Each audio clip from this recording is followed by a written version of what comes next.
આમ જોવો તો ઘણા માણસોને બીજાની હગાઈ કરાવવામાં રસ બહુ હોય, કેમ ને એને ઈ જ બિઝનેસ હોય. પૂછે કે તમારે દીકરાનું હક પણ કરવાનું છે, તો એ કે દીકરી ધ્યાનમાં છે. ઓલા કે ભાઈ અમારે હજી ભણે છે, 2 વર્ષની વાર છે. તો કે એવી દીકરી છે.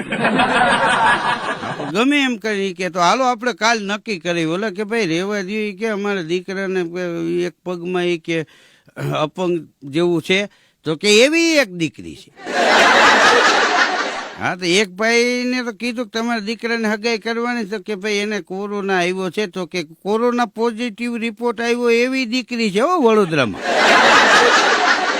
એને ગમે એમ કરીને ડાયરે વળગાડી દેવો એમ. આ ચાલુ બસે ચડી જાય, કઈ બાજુ જાય એસટી છે ને કા ચડી જાય.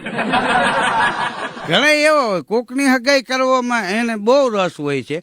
અને હગપણમાં એવું છે, જો હગપણ કરાવો ને સારું હાલે તો હગપણ કરાવ્યું હોય એનું નામ ક્યારે નથી આવતું. કે આ તો વડીલોના પૂઈને અમારા વડવાળા એ કેટલી સેવા કરી પશુ પંખીની, એનું આ ફળ જો અમારે કેવી દીકરાની વહુ ચતુર આવી છે, સમજુ આવી છે, ડાય આવી છે. અને હમણાં જો વાંચા પડે ને તો કે આ ખોળા પાઈ આવીને અમને અહીંયા ઠપકારી ગયા.